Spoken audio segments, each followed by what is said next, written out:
Hello everyone, আজ বাড়িতে কতদিন যাবৎ গ্যাস নেই, তাই অনেকটা টেনশনে পড়ে থাকতে হয়। বেশি করে হোটেলের খাবারও খাওয়া যায় না, কারণ হোটেলের খাবারের ভিতরে তেল থাকে বাসি। তাই চিন্তা করলাম আমার ঘরে একটু ছোট একটা বারান্দাতে জায়গা যেহেতু আছে, স্টোভ চুলাটা বসিয়ে দিলাম। আর স্টোভ চুলাটাতে 2 লিটার কেরোসিন তেলও দিলাম। স্টোভ চুলাটা জ্বালানোর পর আমি একটা কড়াই বসিয়ে দিলাম, আর কিছু সবজি আর মাছ কেটে নিয়েছিলাম। এই কড়াইতেই আমি বারবার রান্না করব, কড়াইটা পরিষ্কার করে। স্টোভ চুলা যারা নাকি ব্যবহার করতে চাও না কালির ভয়ে, তোমাদের জন্য এই টেকনিকটা খুবই সহজ। তোমরা একটা কড়াইতেই বিভিন্ন আইটেম রান্না করতে পারবে কড়াইটা পরিষ্কার করে। তো দুন্দুলটা ভাজি করা হয়ে যাচ্ছে। দুন্দুলটা ভাজি করলে দুন্দুলটা অনেক মিষ্টি ভাব, তাই কিছু কাঁচামরিচ ফেলে দিয়েছি, আর বোম্বাই মরিচও কুচি দিয়েছি, তার পাশাপাশি ধনিয়া পাতা কুচি। এই 3টা জিনিসের কারণেই ধুন্দুল ভাজিটা খুবই অসাধারণ। আর বড় একটা আস্ত মোটা তাজা ভাইগ মাছের চামড়া ছিলে পরিষ্কার করে বড় সাইজের পিস করে তারপর ধুয়ে নিয়েছি। নারকেলের দুধ দিয়ে রান্না করব বলে, আর বড় সাইজের একটা নারকেল সুন্দর করে কুচিয়ে ব্লেন্ডার করে রস চিপিয়ে নিয়েছি একটি ছাঁকনির মাধ্যমে। আর আমি ওই কড়াইতেই রান্না বান্না করব, তোমাদের তো বলেছি তোমরা দেখে নিতে পারবে।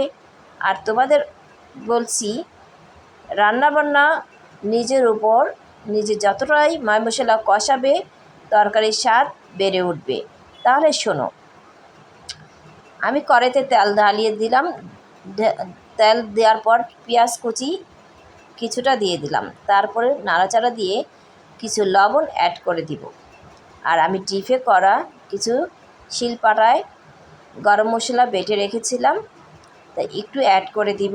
যেহেতু বড় সাইজের ভাইং মাছ, আর বড় সাইজের ভাইং মাছের ভিতরে আমরা একটু গরম মশলা অ্যাড করি। অন্য সব বড় বড় মাছে গরম মশলা আমরা ব্যবহার করি না, যেহেতু মাংসের স্বাদ হবে ভাইং মাছ থেকে। ভাইং মাছটা দেখতেই মাংসের মতন মোটো মোটো, তাই একটু গরম মশলা পেস্ট ডিপের থেকে নামিয়ে দিয়ে দিলাম।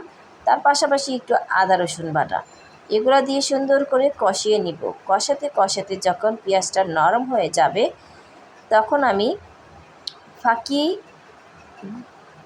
মরিচের গুঁড়ো এবং হলুদের গুঁড়ো ও ধনিয়ার গুঁড়ো অ্যাড করে দিব। সুন্দর করে ময় মশলা যতটাই আমি কষাবো ততটাই রান্নার গুণাগুণ বেড়ে উঠবে।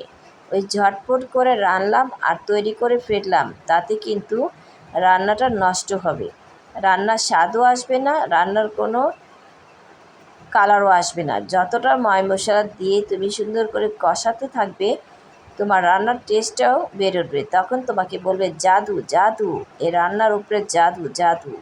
আসলে তো রান্নাতে কিন্তু জাদুই আমি করিনি, রান্নার টেকনিক একটা মাত্রই হচ্ছে মশলা কষানো। আর এই কষানো মশলার ওপরেই আমি কিছু জিরা পেস্ট ভেজে ফাঁকি করে পানিতে গুলিয়ে তারপর মশলার সাথে কষিয়ে নিচ্ছি। কষানোর উপরেই আমি ভাইং মাছটা ঢেলে দিচ্ছি। ভাইং মাছটা সুন্দর করে কষানো হলে নারকেলের পেস্টটা দিয়ে দিব, মানে নারকেল যে ব্লেন্ডার করে রস চিপড়িয়ে নিয়েছি ওইটা অ্যাড করে নিব। আর কখনো পানি অ্যাড করব না, যেহেতু আগে থেকে মশলাতে আমি পানি কষিয়ে নিয়েছি যাতে মশলার গন্ধটা না আসে, তাই।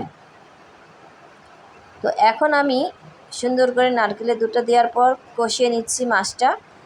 তারপরে এখন কাঁচামরিচ দিয়ে নাড়াচাড়া দিয়ে তেলতেলা ভাব হবে, তারপর আমি নামিয়ে ফেলবো। তোমাদের অনেককেই দেখছি ভিডিও ভালো মতো না দেখে সুন্দর হয়েছে, অনেক সুন্দর, এগিয়ে যাও, ভালো আছো।